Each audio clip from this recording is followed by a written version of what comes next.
The issues that I have with the majority of ABA companies. ABA companies and the ABA industry is for profit, and a lot of times this is contradictory to running an ABA practice that can be fully ethical and in the best interest of the client. There's an ableist foundation and approach in ABA. Yeah, this is unsaid but ubiquitous. Forcing children to do things that they don't want to do just because they have autism, that is ableist, period. Forcing compliance, forcing eye contact, running respond to name and things like that repeatedly, planned ignoring, these are all very disempowering and manipulative. And it's used in the majority of ABA companies. This type of coercion and manipulation would not be considered ethical for neurotypical individuals. So I'm not sure why so much of ABA is unregulated in this aspect.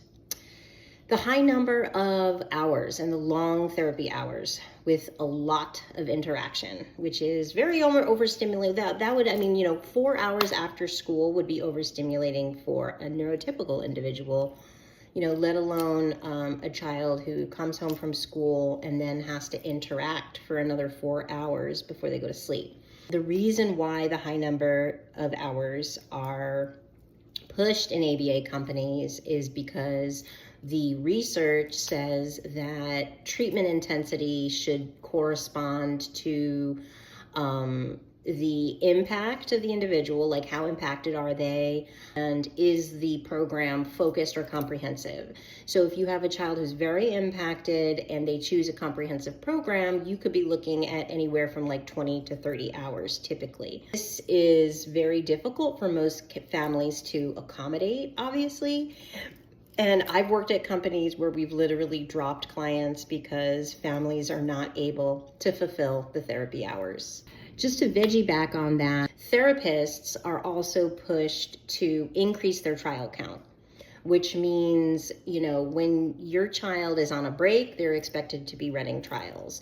When, something has been run ad nauseum and the child is sick of it, they're going to still run it, because sometimes even when the therapist has a check-in with like the Bcba or the clinical director, they will review their trial count.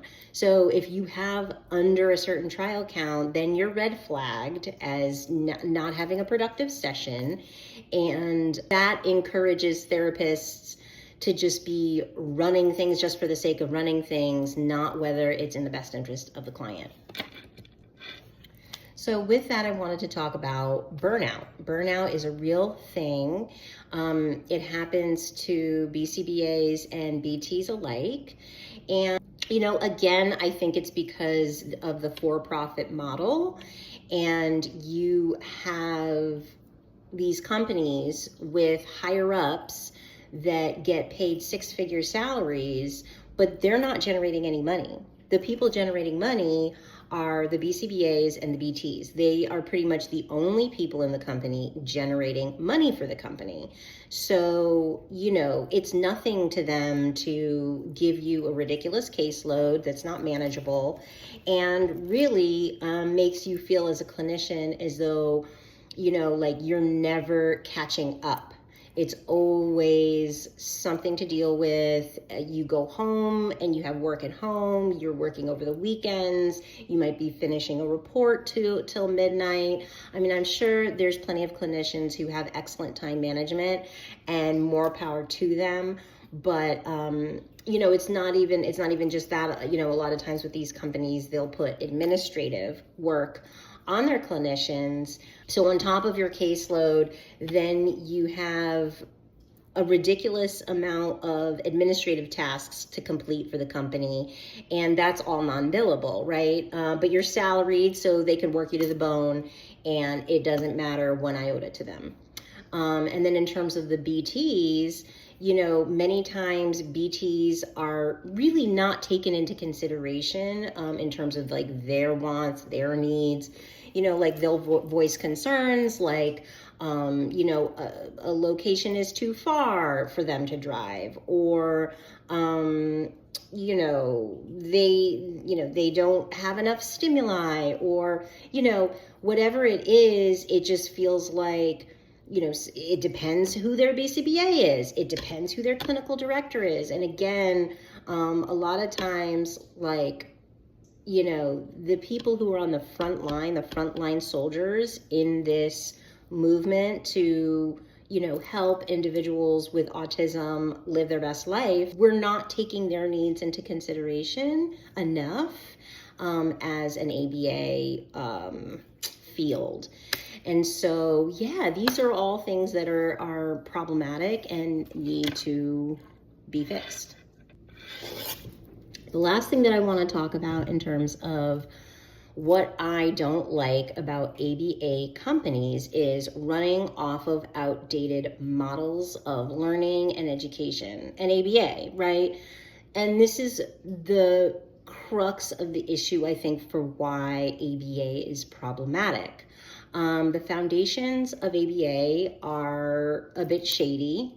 And essentially, you have white men who discovered the science of behavior, like there's an antecedent, there's a behavior, there's a consequence, and on, right? And, from that to, let's say, Lovas, who really put ABA into practice for individuals with autism and kind of set that whole movement going, it really wasn't about the whole child, supporting the whole child.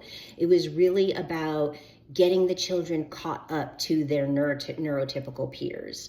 So there was not a sense of dignity, of personal agency, and of, again, nurturing the whole person. It was more about, data. Are they learning their colors? Are they learning their numbers? Are they, giving eye contact? Do they respond to their name? So it's like, the targets are the most important thing, and cultivating a whole person, that was never part of the equation. And that is problematic. And that's why I think we see the problems that we see in ABA today. So, for example, if you force a child to sit at a table and point to flashcards because somebody told us that that is learning, I would say that that's not the only way. So we're only limited by our creativity, and unfortunately, these companies have grown so fast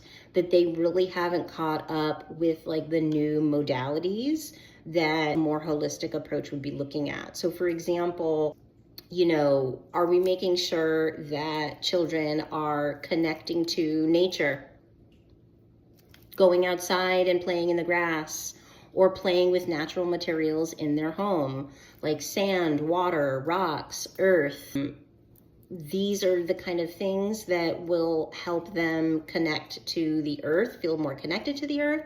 But also, studies have been shown that grounding and stuff like that, playing outside without your shoes on, can actually benefit your nervous system, right? And help regulate your nervous system.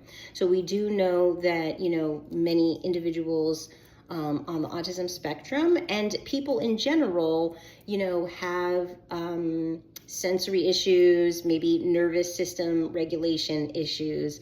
And so we, as ABA practitioners, should really be emphasizing the importance of these children getting sunlight every day, getting, time outside every day, and that kind of thing. Another thing that is not focused on in ABA communities is artistic expression.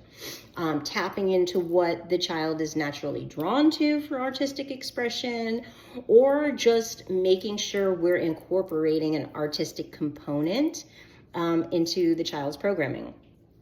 So for example, there is obviously drawing, coloring, Play-Doh, dancing, music time, You can like make bracelets. I like making bracelets. There's so many different things that you can do in terms of like arts and crafts. This should be something that is included every single day. Thing that I would say, is not really incorporated as like a needed component in a child's ABA program is emotion regulation and coping skills. Now, there are clinicians who definitely like put this type of programming in, but it is not across the board.